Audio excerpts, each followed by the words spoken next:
Sabe aquela sensação de ansiedade? Pois é, ela não é só um sentimento, não. É muito mais que isso.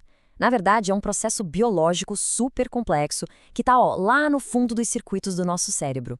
Para a gente começar a entender isso, a primeira coisa é separar o que é medo do que é ansiedade.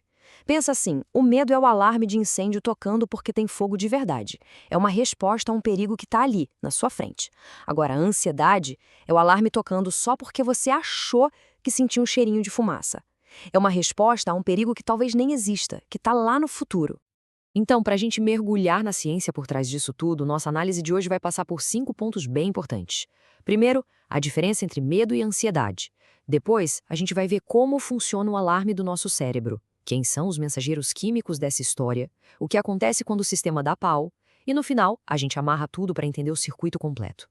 Bora lá então. Primeira parte: medo contra ansiedade. A grande questão aqui é quando é que um sentimento que todo mundo tem, que até protege a gente, vira um problema, um transtorno mesmo. A resposta está no que a gente chama de ansiedade patológica. E o que é isso? Bom, não é só sobre sentir ansiedade, é sobre o quanto e o como isso afeta a vida. É quando a reação é totalmente exagerada, sabe? Desproporcional, e aí começa a atrapalhar o dia a dia, o trabalho, o bem-estar, vira um problema de verdade. Certo. Agora vamos dar uma olhada na sala de controle do cérebro. Vamos conhecer os atores principais que fazem parte desse sistema de alarme que a gente tem para detectar ameaças. E o primeiro personagem dessa história é a amígdala. Pensa nela como o segurança superagitado do cérebro. Ela é a primeira resposta em pânico. Qualquer coisinha suspeita, ela já sai gritando e apertando o botão de alarme. Ela age primeiro para depois perguntar o que aconteceu. Do outro lado, a gente tem o hipocampo. Se a amígdala é o segurança desesperado, o hipocampo é o gerente calmo e ponderado. Ele é o despachante tranquilo. Ele para, respira e vai checar os arquivos, as nossas memórias, para entender o contexto. Tipo, calma aí, isso é perigoso mesmo? A gente já não viu isso antes? E o mais importante, é ele que dá o comando para desligar o alarme depois que o susto passa. Isso resume perfeitamente a dinâmica, né? É um verdadeiro cabo de guerra. A amígdala está sempre querendo apertar o acelerador do estresse. Já o hipocampo está ali tentando pisar no freio. O problema nos transtornos de ansiedade é que muitas vezes a amígdala está com o pé fundo no acelerador e o hipocampo não consegue frear direito. E quando a amígdala ganha essa briga, ela dispara uma reação em cadeia de estresse, que a gente chama de eixo HPA. É tipo um efeito dominó.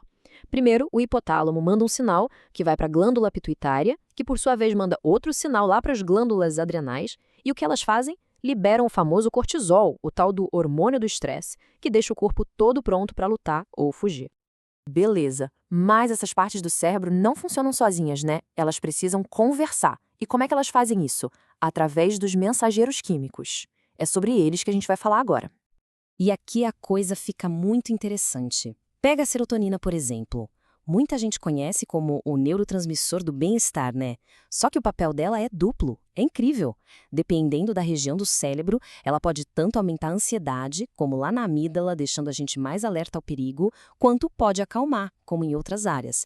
É tipo um agente duplo. Bom, se a serotonina é complexa, o GABA é bem mais direto ao ponto. Ele é, basicamente, o grande pedal de freio do cérebro. A função dele é essa: acalmar as coisas, diminuir a atividade dos neurônios, é o principal calmante natural do corpo. Não é por acaso que muitos remédios para ansiedade, os ansiolíticos, trabalham justamente ajudando o GABA a fazer o seu trabalho. Certo, então a gente já viu todas as peças. Mas e aí? O que acontece quando esse sistema todo, a amígdala, o hipocampo, os mensageiros químicos, quando tudo isso sai dos trilhos? O que acontece quando o alarme está quebrado? Aí é que surgem os diferentes transtornos de ansiedade. Esse defeito no sistema pode aparecer de vários jeitos. Pode ser um transtorno do pânico, pode ser uma fobia, um transtorno de ansiedade generalizada, o toque, o estresse pós-traumático. Cada um deles é, no fundo, um jeito diferente do mesmo sistema estar funcionando mal. Para ficar bem claro, vamos pegar 2 exemplos. No transtorno do pânico, é como se o alarme disparasse no volume máximo, do nada, sem motivo nenhum. Um susto gigante. Já no TAG, a ansiedade generalizada, o alarme não dispara com força, mas ele também nunca desliga. Fica aquele barulhinho irritante de fundo o tempo inteiro, mantendo um estado de alerta constante. Ok, e tudo isso nos leva para a grande conclusão, a mensagem mais importante que a gente pode tirar de toda essa ciência sobre a ansiedade. E a mensagem é a seguinte, e isso é muito importante. Ansiedade não é frescura, não é falta de força de vontade, não é uma falha de caráter.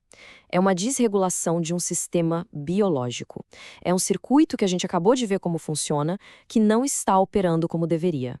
E só de entender isso, a gente já começa a quebrar o estigma que existe em volta do assunto. E isso deixa a gente com uma pergunta final, né?